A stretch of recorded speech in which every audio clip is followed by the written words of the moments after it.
Nous a encore réunis au pied de l'arche. Tu nous as comptés parmi les vivants ce jour.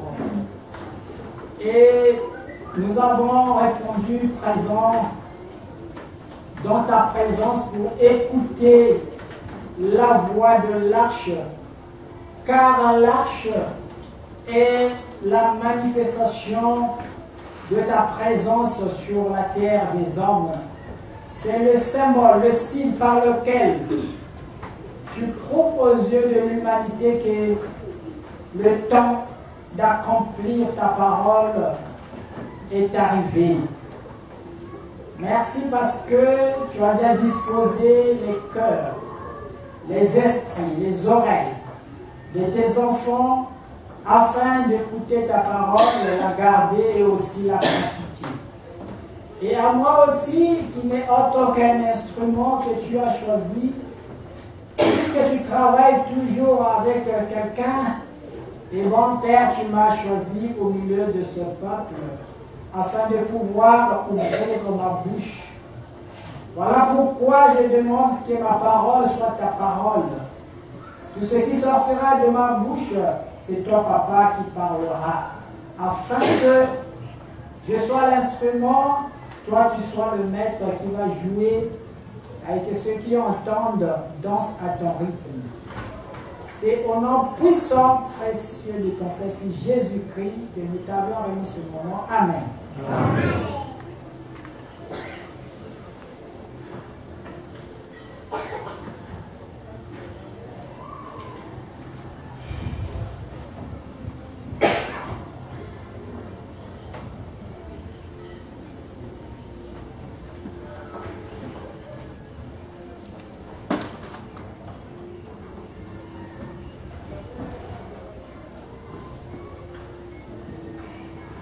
'Très heureux aux fils de Dieu qui se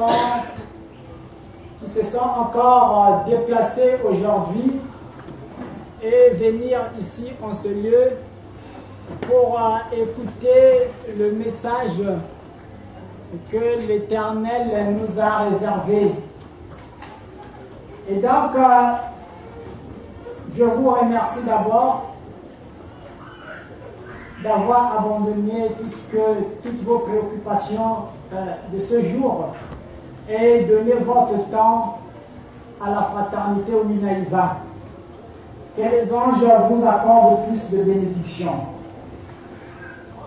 Nous avons commencé hier, on a parlé d'un thème autour de la réincarnation. Et aujourd'hui, nous allons avancer. Nous parlerons de la réincarnation. Nous parlerons de la réincarnation et hier on a parlé du karma. C'est un thème c'est un terme qui va nous dire peut-être chacun va se dire que ça je n'ai jamais écouté ça depuis que je prie. Depuis que j'ai commencé à prier, on n'a jamais parlé de la réincarnation. Mais c'est quoi aussi la réincarnation? On va commencer à gratter un peu la tête. Nous, la Bible nous a parlé de la résurrection des morts. Mais ici, le maître parle de la réincarnation. C'est un terme qui est peut-être nouveau, mais peut-être pas. Parce que toutes les traditions du monde, j'ai toujours dit que c'est Dieu qui en est l'auteur créateur. C'est Dieu qui a créé toutes les traditions de ce monde. Et chaque tradition a utilisé des mots appropriés dans leur langue pour expliquer certaines vérités. Chez nous, ici, nous sommes des Congolais. Mais nos parents, nos aïeux, ils avaient des mots pour expliquer la réincarnation. Peut-être que nous ne sommes pas bien outillés dans nos langues vernaculaires. Et donc, on ne sait pas réellement quels sont les mots qu'ils ont utilisés. Mais ils ont parlé qu'une personne pouvait mourir et rentrer encore dans un corps physique. C'était possible. Nos parents le savaient bien. Nos grands-parents le savaient bien. Et d'autres religions ont parlé de la réincarnation. C'est-à-dire, quelqu'un peut mourir ici, il peut encore aller renaître ailleurs. C'était possible. Mais nous, étant chrétiens, on se dit que ce mot-là, il est satanique. Ça, c'est le diable. Quand on parle de la réincarnation, on voit déjà Satan. Parce qu'on a déjà placé Satan dans toutes les ruelles. Donc tout ce qu'on voit, c'est Satan. Jusqu'à ce qu'on a donné même le pouvoir créateur. Bon, la Bible nous a parlé de la résurrection des morts. Jésus, parce que nous tous nous croyons en Jésus, et Jésus, quand il arrive, lui, il parle de la résurrection des morts. Mais j'ai toujours dit que la résurrection des morts, ce n'est pas le mot que Jésus avait utilisé en hébreu. Jésus n'était pas un Français. Jésus n'était pas un Français. Alors, comme on dit résurrection, c'est en français. La résurrection, nous sommes en français. Mais Jésus n'était pas un Français. Et nous, on nous a apporté la pensée de Jésus en français.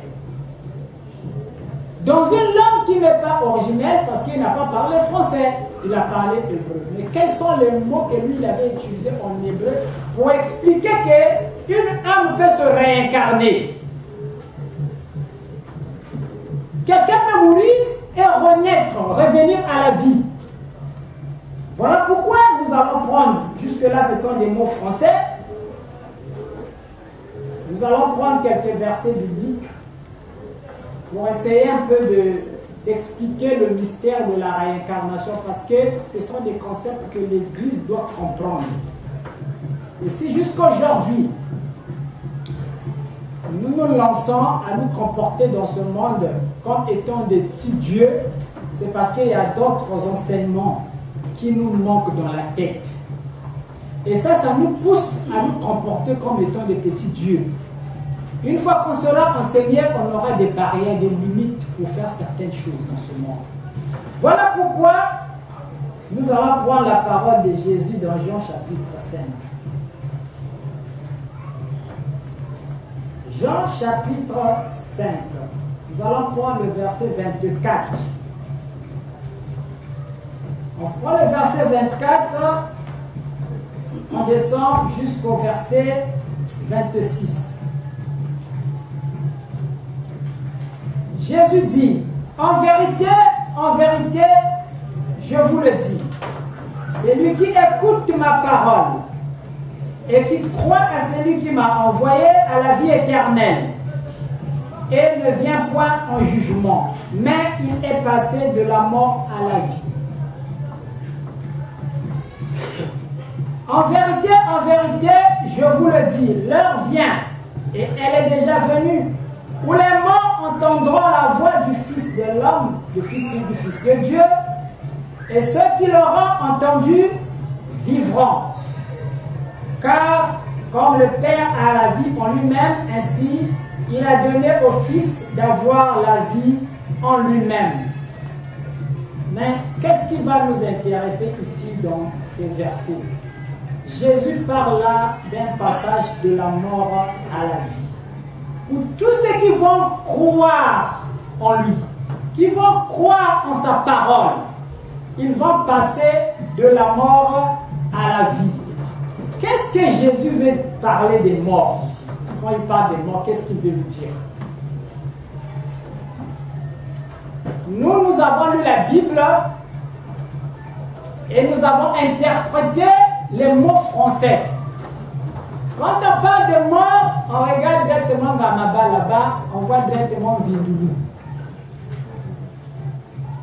Les morts qui sont enterrés en Vindulu.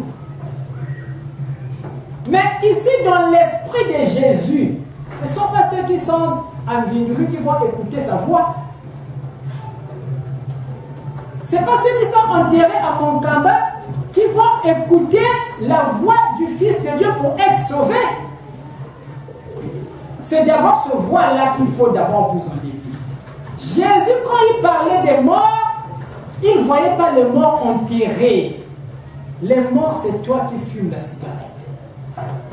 Le véritable mort, c'est toi qui cours derrière les femmes. Les véritables morts, ce sont les femmes qui sont derrière les hommes de ce monde. Les véritables morts, c'est vous qui buvez la boisson. C'est vous que Jésus parlait, les morts. Vous êtes morts en esprit.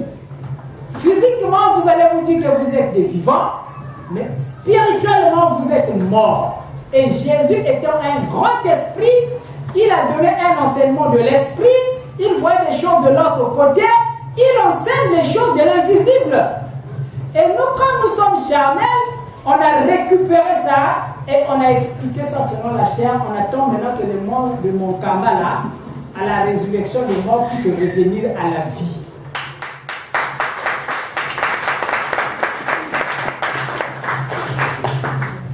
Et voilà comment la parole du Christ a été déformée dans l'Église.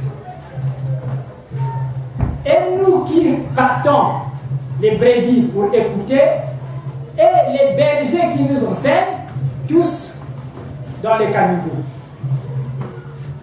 Tous nous nous retrouvons dans un ravin. Et qui va faire sortir l'autre à ce moment-là?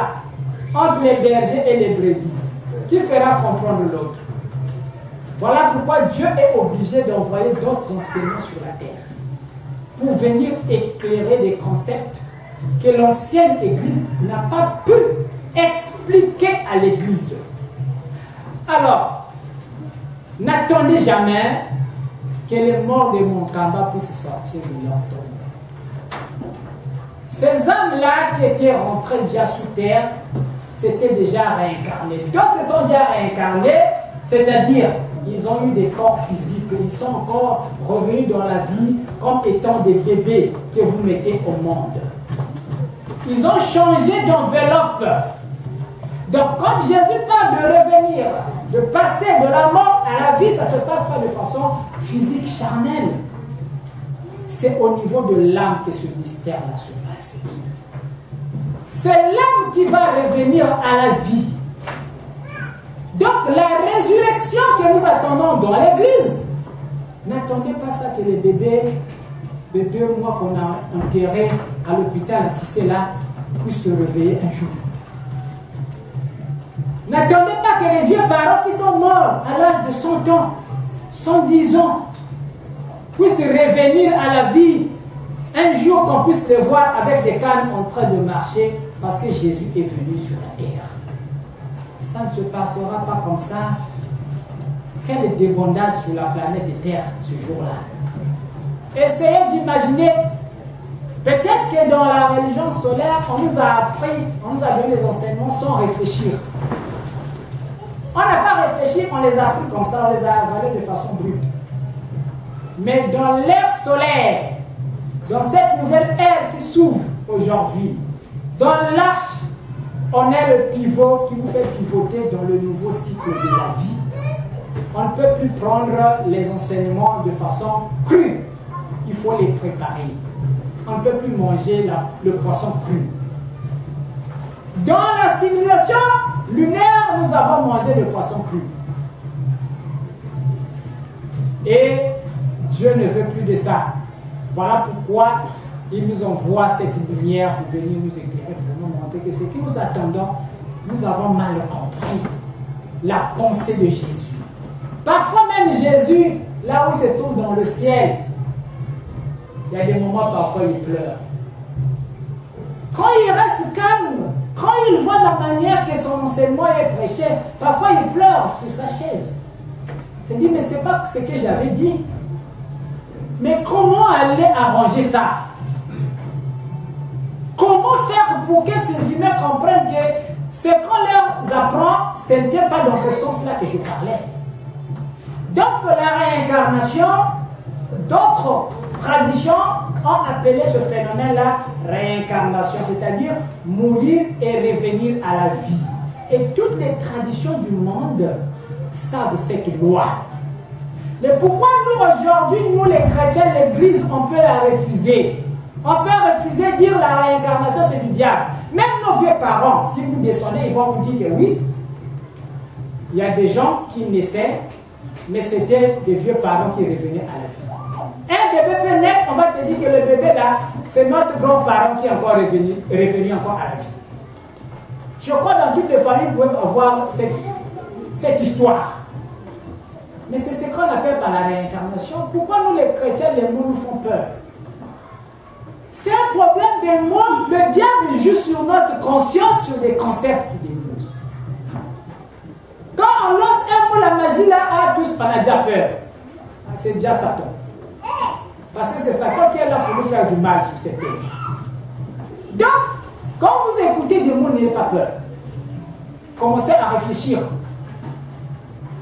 Que la peur ne vous gagne pas d'abord en premier, mais réfléchissez. Qu'est-ce que ça veut dire? Demandez, on vous explique. Donc, quand vous entendez parler de la réincarnation, c'est le fait qu'une âme, aujourd'hui vous êtes des Congolais, mais vous ne savez d'où vous venez. Si vous refusez de comprendre ces mots, c'est un danger pour vous. C'est l'ignorance de l'Église. C'est là où part la grande ignorance de la Bible, de l'Église. Parce qu'on vous met dans un suspense, vous ne savez d'où vous venez, le pourquoi vous êtes venu sur la terre, et qu'est-ce que vous êtes venu faire dans cette vie. Qui vous êtes réellement? Nombreux parmi vous, vous allez finir toute cette vie, cette réincarnation, vous allez répartir sans savoir d'où vous venez, qui vous êtes réellement, et qu'est-ce que vous êtes venu faire dans ce monde. Pourquoi vous existez là aujourd'hui? Pourquoi vous êtes Congolais aujourd'hui? C'est quand même malheureux que vous quittez cette terre sans savoir qui vous êtes. Le pourquoi vous êtes venu sur la terre. Voilà pourquoi le diable vous a récupéré. On vous a dit, vous mourrez, vous vivez une seule fois. Et donc, cette vie-là, il faut la faire. Vous devez faire cette vie que vous avez eue. Votre grâce, c'est votre dernière grâce. Vous devez boire, vous devez manger, vous devez avoir beaucoup de femmes, vous devez avoir des voitures. Conquérir ce monde, parce qu'après, vous n'allez plus revenir. Alors que ça, c'est ce qui est archi faux. Et voilà comment vous êtes en train de sombrer dans le mal. Parce que vous vous dites que quand je vais mourir, je vais partir pour moi me reposer. Non. Quand tu vas mourir, tu n'iras pas te reposer. Tu vas encore revenir dans la vie. Et cette fois-ci, la leçon que vous avez apprise hier va maintenant intervenir lorsque vous allez reprendre encore cette enveloppe charnelle. C'est là où la leçon d'hier sera maintenant importante. Si tu étais en train de fumer, tu as passé toute ta vie sur cette terre en train de fumer la cigarette, c'est bien. Mais quand tu vas revenir, tu seras qui à ce moment-là? Tu prendras quel corps à ce moment-là? Oui, tu finis cette vie à boire de la boisson. Oh, moi je suis un jeune homme, je dois boire, je dois faire ma vie, je fume le chanvre. Quand la tête tourne, ça fait la joie de mon esprit. La tête doit tourner, il faut toujours prendre des liqueurs pour faire tourner le cerveau, c'est bien. Aujourd'hui, surtout, vous avez beaucoup de boissons. Des formes et des formes de boissons que vous prenez. Jusqu'à ce que d'autres ont fait déjà vieillir leurs cellules avant l'âge. Écoutez, il y en a nombreux. Et les frères que nous avons les mêmes âges. Mais aujourd'hui, quand on se met ensemble, ils paraissent comme mes parents, mes papas. Pourquoi? C'est un problème de cellules.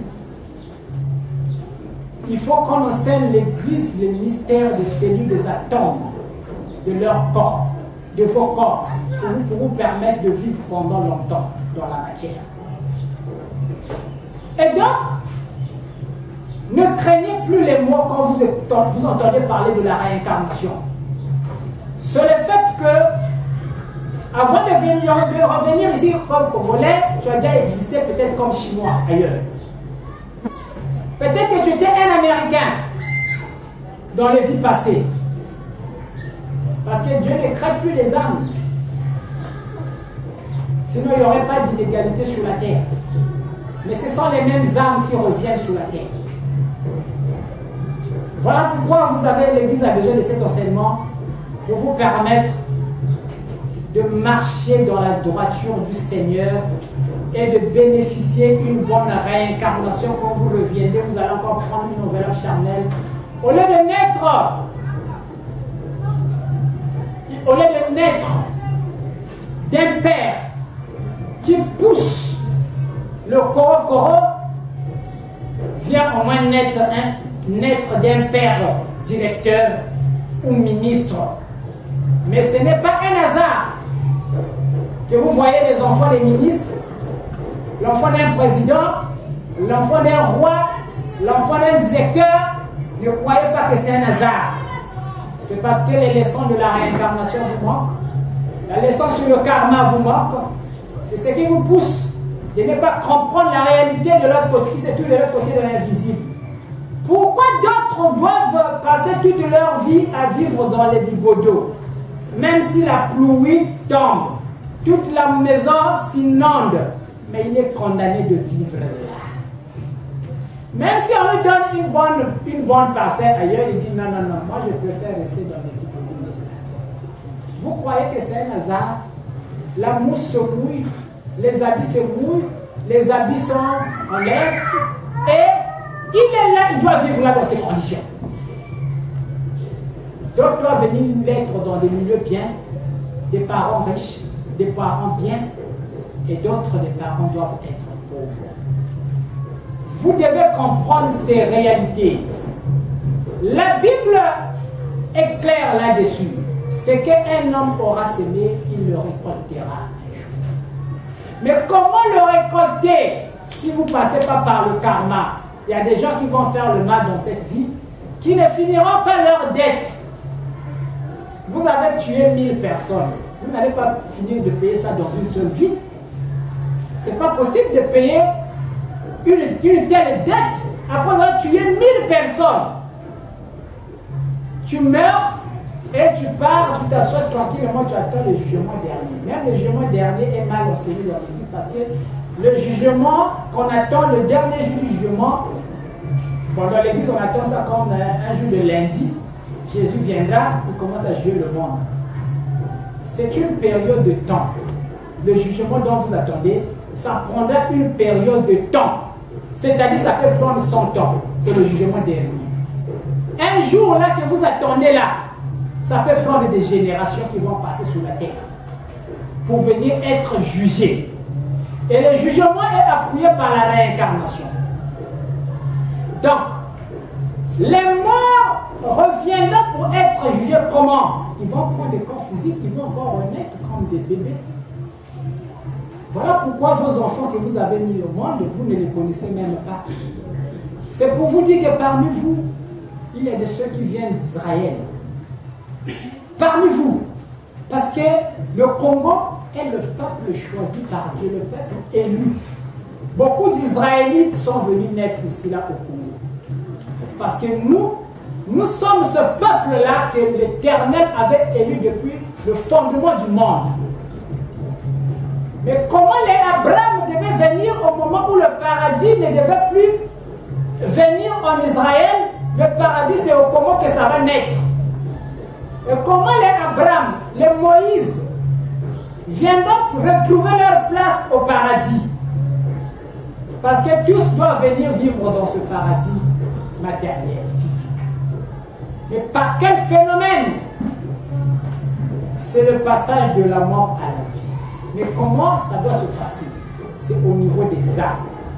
Dieu va prendre toutes ces âmes des élus et va les orienter dans la direction qu'il va implanter la nouvelle Jérusalem, la Jérusalem céleste. Et c'est là où tous ces esprits-là iront naître. C'est la raison qui a fait que vous soyez là. Parmi vous, je sais que personne ne va lever son doigt ici pour dire que moi je connais d'où je viens. Personne ne va lever son doigt pour me le dire. Regardez maintenant la dimension de l'ignorance que vous trimballez dans ce monde. Personne ne connaît d'où il vient. Personne. Personne. personne ne me le dira. Qui tu es? Si quelqu'un le sait, il n'a qu'à lever le doigt pour qu'il dise devant cette assemblée que moi j'étais Jean-Baptiste et je suis revenu à la vie. Voilà pourquoi vous voyez, quand vous mettez même au monde des enfants, il y a des enfants qui sont très intelligents.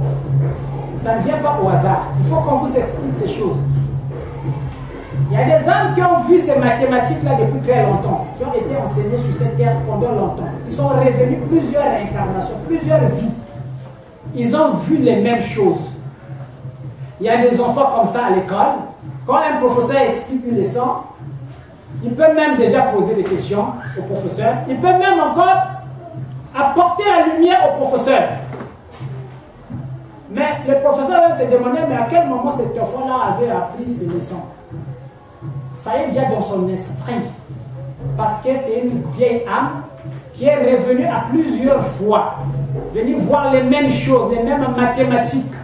C'est là où vous entendez parler parfois, aux États-Unis, il y a des surdoués, il y a des génies. C'est-à-dire, un enfant peut naître, il n'a pas besoin que vous enseignez les mathématiques, il connaît déjà les mathématiques. Mais ce n'est pas un hasard. C'est la réincarnation qui vient vous expliquer ces mystères. Et donc, il y a des âmes aussi qui peuvent sortir des régions inférieures. Les bêtes qui sont là, parfois, parfois, qui ont besoin de mille. Parfois, il y a un cas de Bible. Et un animal qui rentre dans le règne des humains, il ne peut pas comprendre les choses de la même manière que vous qui êtes venu pendant longtemps, que vous êtes réincarné pendant des vies dans ce corps charnel. Vous ne pouvez pas comprendre les choses de la même manière. Voilà pourquoi, quel que soit, tu peux l'expliquer, tu ne peux pas comprendre. On peut expliquer, bon expliquer, point la chicotte, mais il ne peut pas te comprendre. Parfois, on se dit qu'il y a un caractère bien. On n'a pas de mots pour expliquer ça. Mais on peut amener ça partout, mais ce n'est pas ça.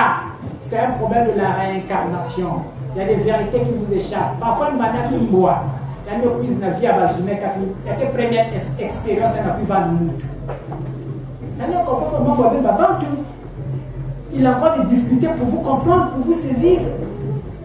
Donc, ces leçons-là, même quand les professeurs, les maîtres vont être enseignés, vont prendre cette connaissance, ça va leur permettre de bien éduquer les enfants à l'école. Parce que il comprendra que cet enfant-là, le fait qu'il ait compris, ça ne sert pas de chicoter l'enfant de tout. Peut-être que c'était mon silence qui est venu qui est rentré. Peut-être que c'est un gorille qui a pris les atomes des humains dans cette vie. On doit lui laisser le temps de revenir à tout moment pour qu'il puisse évoluer. Voilà pourquoi la loi de l'évolution, vous ne devez pas la négliger. Vous êtes appelés à évoluer. Et toi qui as reçu la grâce d'avoir ce corps, cette enveloppe charnelle dans cette vie, tu es en train de blaguer avec ton enveloppe. Tu vois, tu es en train de blaguer avec l'enveloppe charnelle. Enveloppe, il y a dans sa dernière.